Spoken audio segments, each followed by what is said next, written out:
Nah, kemudian yang selanjutnya ini adalah contoh pekerjaan yang menghasilkan barang. Nah, anak-anak perhatikan. Contoh pekerjaan yang menghasilkan barang itu ada tukang kayu, ya. Dimana tukang kayu ini dia menghasilkan kayu.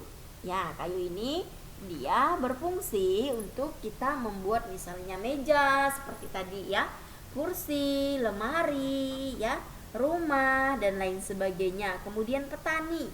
Nah, petani ini dia menghasilkan padi. Kemudian padi diolah atau digiling akan menghasilkan beras. Nah, kemudian nelayan. Nelayan dia menghasilkan ikan, di mana ikan nanti ya akan kita makan, akan kita konsumsi untuk memenuhi kebutuhan hidup kita. Nah, kemudian yang selanjutnya, jasa. Apa sih itu jasa? Nah, anak-anak, jasa itu adalah sesuatu yang tidak dapat dilihat, tetapi dapat dirasakan oleh kita manfaatnya. Nah, contohnya itu apa?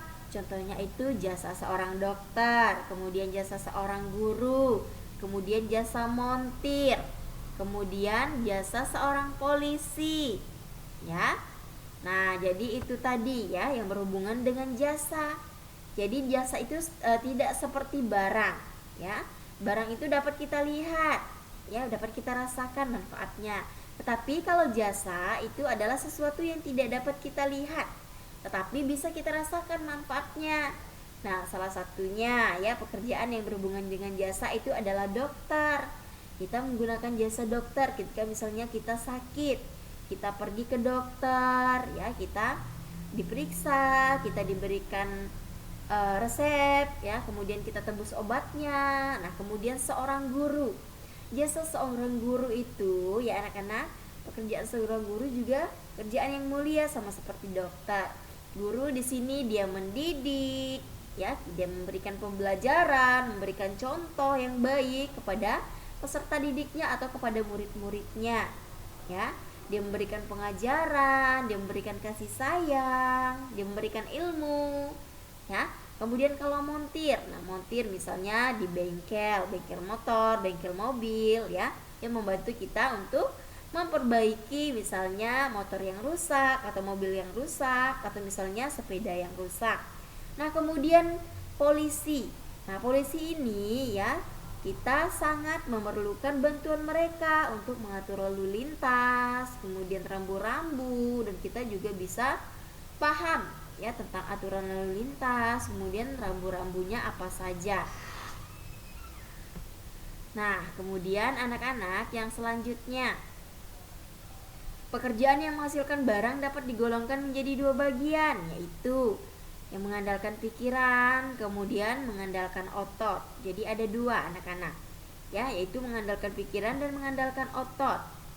Kalau mengandalkan pikiran itu bagian pekerjaannya adalah dokter, kemudian guru, kemudian direktur. Nah, ini adalah pekerjaan yang mengandalkan pikiran, ya, dimana seorang dokter dia memikirkan, ya, resep dan obat yang cocok untuk pasiennya. Nah, kalau guru misalnya, nah, dia menyiapkan video pembelajaran, menyiapkan materi, menyiapkan RPP, menyiapkan silabus, menyiapkan tugas-tugas dan yang lainnya yang berhubungan dengan tugasnya sebagai seorang guru. Nah, kemudian direktur. Nah, dia juga memikirkan ya bagaimana kepemimpinannya misalnya di kantor, ya, bagaimana dia bisa memimpin sebuah perusahaan agar perusahaannya itu bisa berkembang dan anak buahnya juga bisa mengerjakan pekerjaannya sesuai dengan tanggung jawabnya masing-masing. Kemudian yang mengandalkan otot, kita akan lihat pekerjaan yang mengandalkan otot itu apa saja. Nah, buruh misalnya. Nah, buruh ini banyak anak-anak, ya. Kemudian selain itu ada kuli. Nah, kuli panggul, ya, misalnya di pasar, kemudian pelabuhan, di terminal dan lain sebagainya. Nah, itu adalah beberapa pekerjaan yang mengandalkan otot. Nah, kemudian di sini kita masuk lagi kepada materi IPA, yaitu dampak pemanfaatan SDA yang tidak terkontrol. Nah, kalian bisa buka di halaman 78. Nah, anak-anak, di sini semua yang ada di alam itu merupakan SDA atau sumber daya alam yang sangat dibutuhkan oleh manusia, di mana sumber daya alam itu dapat kita olah menjadi aneka barang yang bermanfaat tentunya untuk kehidupan kita sehari-hari. Nah, di mana kita tahu bahwa kemajuan teknologi sangat membantu manusia dalam mengolah sumber daya alam dan tentunya mendatangkan banyak manfaat ya bagi kehidupan kita sehari-hari.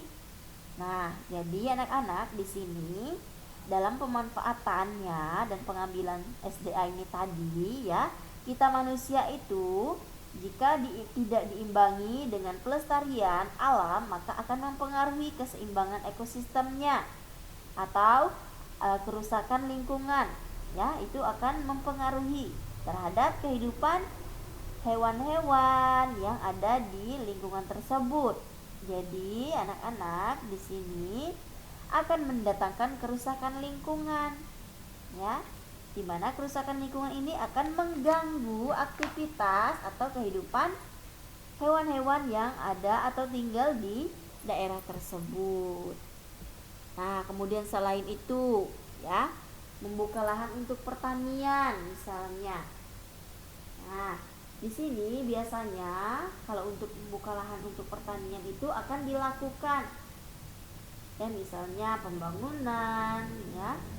Kemudian selain itu ada pemukiman penduduk, ada penebangan hutan ya. Nah, secara liar. Nah, ini akan merusak lingkungan dan mengganggu apa? Mengganggu tempat tinggal hewan-hewan yang ada di sekitar lingkungan tersebut. Ya, jadi kita manusia itu harus bertanggung jawab, ya. Kita harus melestarikan lingkungan, menjaganya, ya. Kita memanfaatkan sesuai dengan kebutuhan kita. Jangan sampai lingkungan tersebut menjadi rusak atau mengalami kepunahan. Nah, sampai di sini jika tidak ada pertanyaan, kita lanjut lagi ke buku tematik ya. Nah, di buku tematik kalian itu bisa buka di subtema yang ketiga, pembelajaran yang pertama. Nah, kalian bisa buka itu di halaman 95. Nah, tahukah kamu seorang pendongeng? Nah, pendongeng itu adalah orang yang menyampaikan dongeng kepada orang lain. Mendongeng adalah pekerjaan orang tua Sani, temanku. Apa pekerjaan orang tuamu? Nah, anak-anak, di sini kita bisa lihat ya, ada cerita ya, atau ada cerita dongeng yang akan dibacakan oleh ibu guru dan kalian menyimaknya. Nah, di sini judulnya adalah Tupai dan Ikan Gabus. Ya. Nah, ibu guru akan membacakan dan kalian akan mendengarkan baik-baik.